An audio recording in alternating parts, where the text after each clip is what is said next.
Welcome to today's Global Connections program. I'm Bill Miller. Today we're going to be talking about a very, very timely and important topic, sexual violence and conflict. My guest today is an expert on this topic.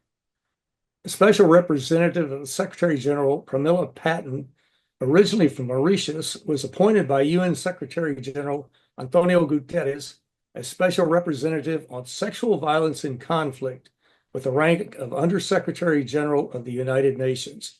Her office was established by Security Council Resolution 1888. Ms. Patten succeeded Margot Wallström and Zanib Bangura, both of whom have been guests on Global Connections television. Undersecretary General Pramila Patten, welcome to today's Global Connections program. Thank you for having me. I appreciate you being with me today. You've got such an important job, and this is such a timely topic. Let's go right into it. What exactly is your office about, and what is the main purpose of it? Right, my office was established in 2009 through the adoption of Resolution 1888, which you just mentioned. It took the Security Council that long to see wars through the eyes of women and girls whose bodies have been part of the battlefield since the history of war. And the resolution was really adopted out of a concern over the high prevalence of sexual violence in conflict, particularly against women and girls, and the impunity for such crimes. There was suddenly a realization that sexual violence was happening in many conflicts around the world, and in some situations they were widespread and systematic. And that was very much the case at the time in Sudan, in DRC, where sexual violence was happening at a horrifying rate.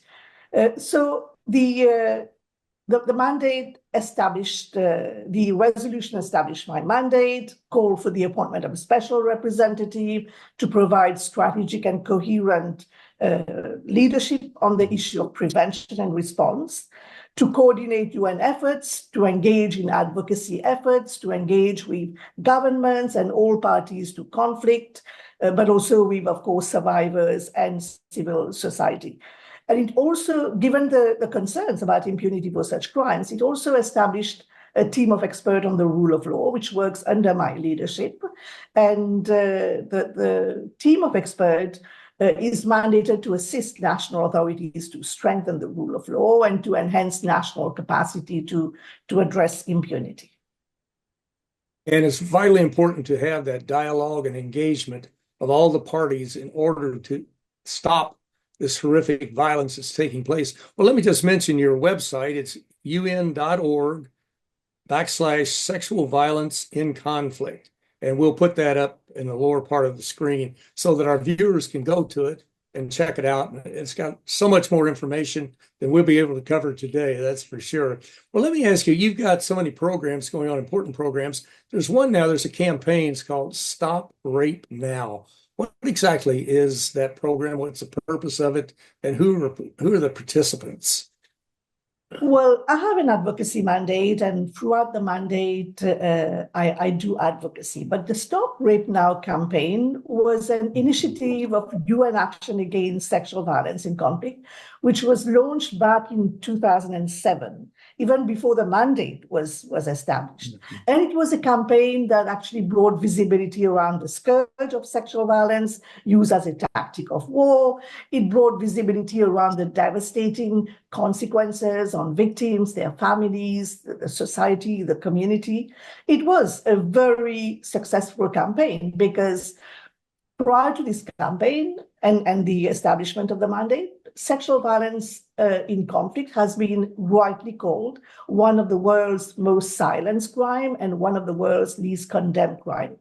And I think that campaign was really successful. And the campaign also advocated for the establishment of my mandate, which happened 2 years later in 2009.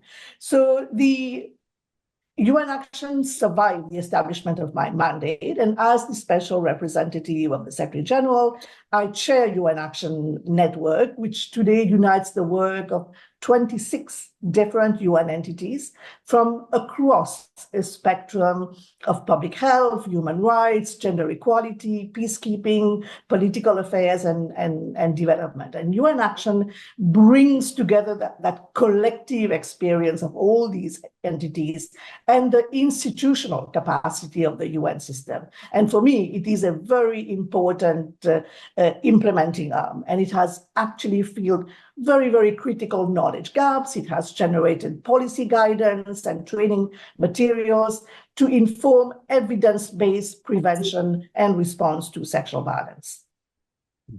Have you been able to identify how well it's going? Are we seeing progress in that area?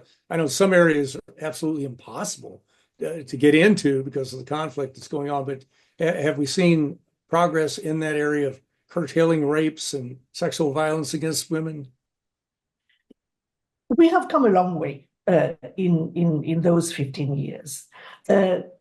This issue has never been so visible. Today, we cannot say that it is collateral damage or an inevitable byproduct of war, which was very much the case prior to the establishment of the mandate. Today, the United Nations is reaching thousands of survivors who were once invisible. It's true that it remains a chronically underreported crime, but from my engagement over the past 7 years, I see that survivors are more willing to come forward, including men and boys, which also were invisible victims. Even the UN Action Network has grown. When I took office, it was comprised of 11 entities.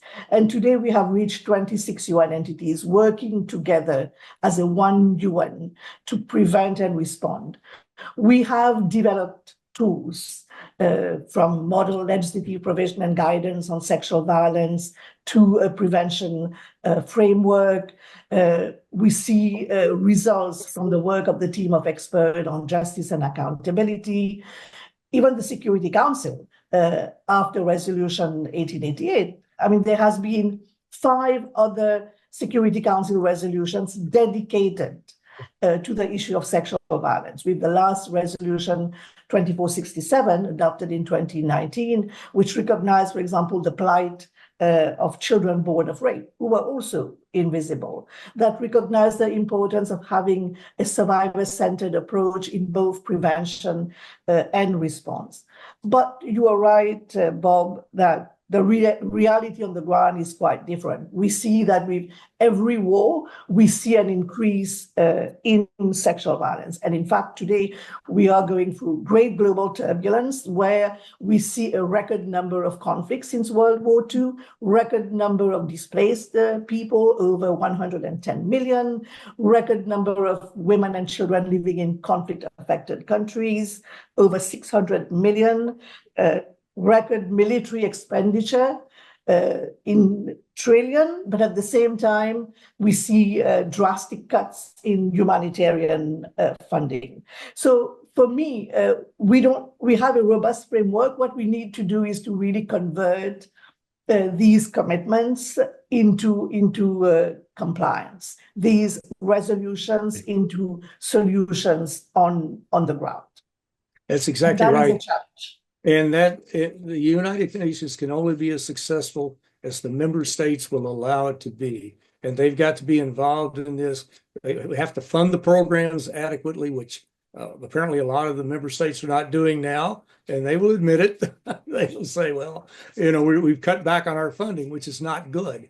But that's very important. Well, let me ask you, there are so many things that have come out that are so important. One is this annual report on conflict-related sexual violence. What were 1 or 2 of the main recommendations of the Secretary General's report?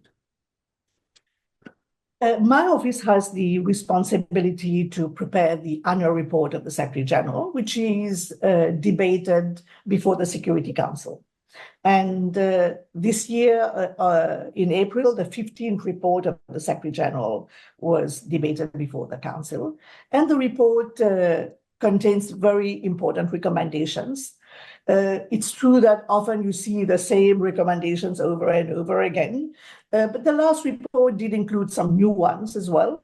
And they were, for example, they include the need for member states to comply with the Arms Trade Treaty, to regulate their arms trade and exports in light of their potential to facilitate the commission of sexual violence. And that was as a result of information we received from the field about the nexus between arms proliferation and the commission of sexual violence. A very, very high percentage of women reported being raped at gunpoint.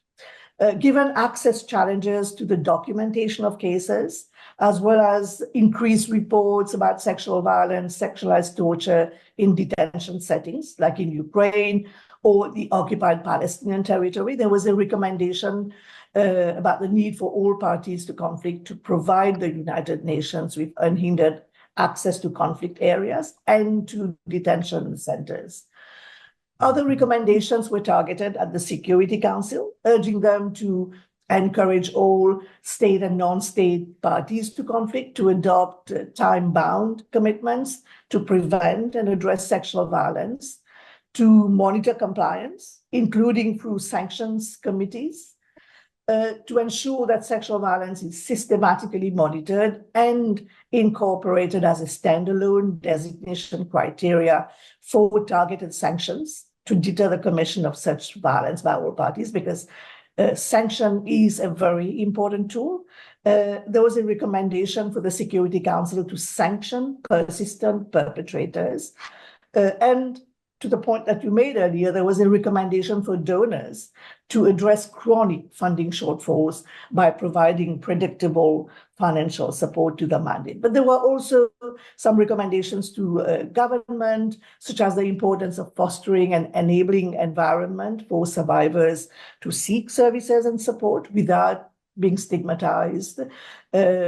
There was a recommendation about the need to enhance accountability, including by adopting robust laws in line with international standards. And one very important one concerning the meaningful participation of affected communities, human rights defenders, and civil society representatives in all peace and security processes, including those related to arms transfers and exports, which of course, have classically been gender blind.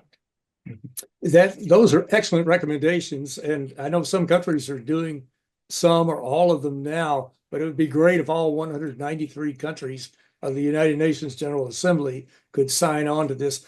Well, we're going to take a very brief break and come back in just a moment, and we'll talk about the most challenging areas where you're encountering so much violence. It's just unbelievable as to how to deal with it. But you're watching Global Connections Television, which is a privately funded, independently produced program. The opinions on Global Connections Television are solely those of the moderator and his guest. We'd invite our viewers to go to our website at www.globalconnectionstelevision.com to view previous programs.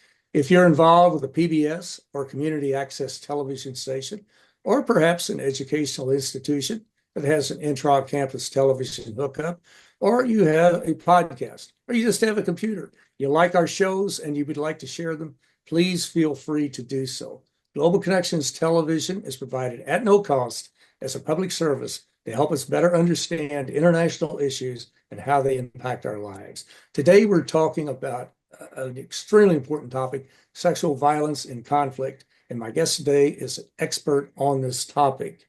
Special Representative of the Secretary General, Pramila Patten, was appointed by UN Secretary General Antonio Guterres as Special Representative on Sexual Violence in Conflict with the rank of Undersecretary General of the United Nations. Madam Undersecretary General, there are so many areas of violence. What would you rate as maybe the top 2 or 3? And what are some of the impediments to helping the people in that area? Now, assuming the fact that conflict is raging is one of those impediments, but how do you view that? That's a very difficult question, considering that I'm currently covering over 20 conflict countries. But as we see out of control political divisions and ferocious conflict, which are inflicting terrible suffering. I would say that the top five are the Sudan, DRC, Haiti, Ukraine, and Israel, Gaza. But of course, there are others like Myanmar, South Sudan, Central African Republic.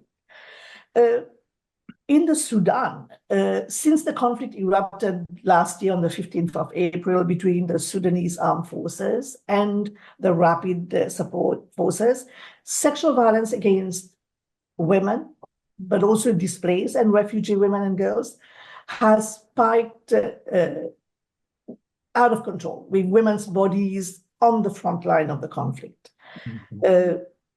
Last year, I went to South Sudan at the border with Sudan, and I met with women and girls who have been brutalized and terrorized by sexual violence committed at gunpoint.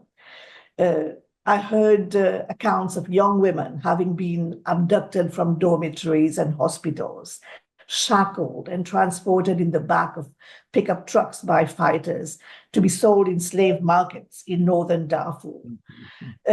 Women and girls have been targeted for rape, gang rape, and abduction on the basis of their ethnicity. And of course, impunity for war crimes in this region since 2003 has really emboldened perpetrators, silenced survivors, but also undermined prospect for peace. This year, in July, I went to Chad, in the eastern part of Chad, where the majority of the victims fleeing Darfur were. And again, the situation was catastrophic. They all had horrific accounts of what they went through in the country during flight, but also the insecurity in the IDP camps. So the situation in Sudan is very dire, but unfortunately, it's not. It's falling below the radar in terms of not hitting the headlines. Haiti is another very difficult situation where armed gangs are using rape, including collective rapes and other forms of sexual violence, to instill fear, punish, subjugate, and inflict pain on local populations, with the ultimate goal of expanding their areas of influence. So far, I have not been able to go to Haiti. Only yesterday, I had a meeting with the special envoy on Haiti, and who gave me an account of his and his findings following his very recent visit. And it is clear that those gangs are able to commit such acts of sexual violence, mainly because of widespread insecurity and also ease of access to high caliber weapons and ammunition trafficked from abroad. I am sending a delegation, a technical team in November to Haiti, and I am envisaging a visit early next year. The Democratic Republic of Congo is also facing a very severe, complex, and neglected humanitarian crisis. I was there last year, and following alarming reports of a spike in sexual violence. You will recall that Margaret Wallstrom, whom you mentioned, in 2010, referred to DRC as the rape capital of the world. And what we are seeing today is women going to the field carrying condoms with the certainty that they will be raped. They are today facing an impossible choice between economic subsistence and sexual violence, between their livelihoods and their lives. Maybe the next Ukraine, we have seen also how, since I have been to Russia, to Ukraine 3 times, and we are seeing how since the full-scale invasion of Ukraine, thousands of displaced and refugee women and girls are facing a heightened risk of being preyed upon by traffickers. And we are seeing detainees and prisoners of war suffering high levels of sexual violence. Maybe the last country that I'll mention is Israel, and how, following my mission to Israel in January to gather information on the 7th of October attacks by Hamas, I found reasonable grounds to believe that sexual violence occurred during the 7th of October, and its aftermath in multiple locations across the Gaza periphery, including rape, gang rape. At the Nova Festival, we also received information about multiple incidents of sexual violence, with victims subjected to rape, gang rape, and then killed.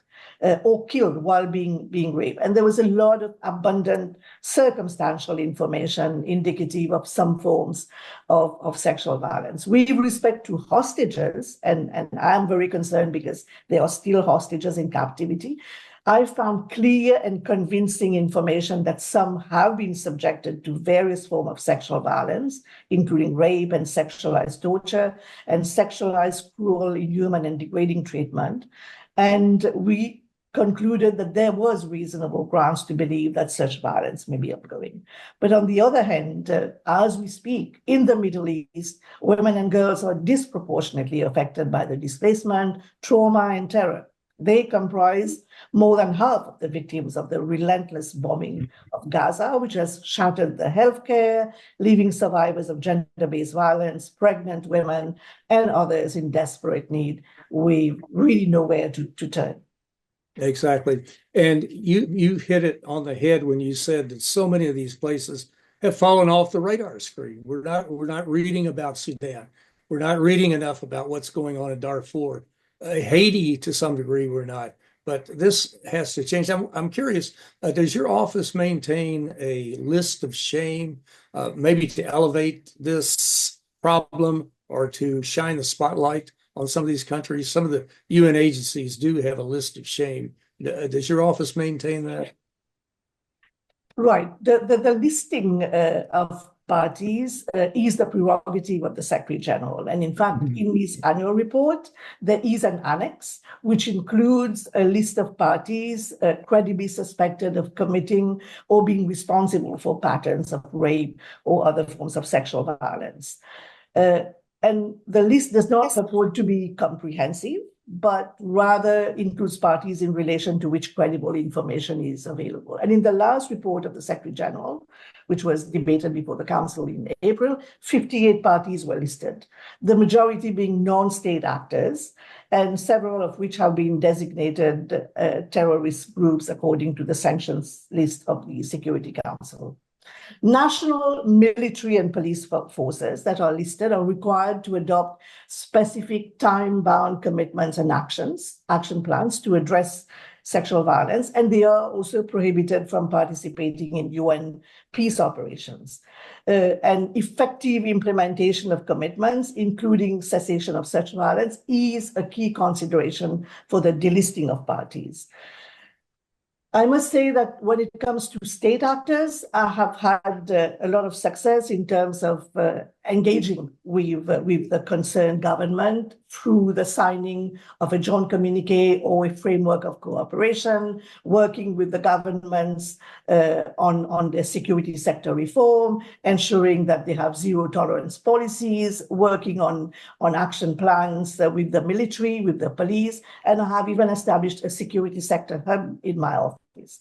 But unfortunately, when it comes to non-state actors, I have not had much success. Only a few have signed unilateral communique and have adopted zero tolerance policies. But I must be honest and tell you that these commitments are unfortunately often on paper only, as is the case with the Rapid Support Services. I engaged with them last year and requested that they sign a unilateral communique, and that they also have adopted a zero tolerance policy, which they promptly did after my engagement with RSF on the 1st of August. But there has been no behavioral change whatsoever on the ground. So the way I work on the list, the way I use the list of shame is to engage with sanctions committees and to brief sanctions committees on a regular basis and to ensure that there is an alignment between the Security Council sanctions committees and the annex and the list of shame of the Secretary General.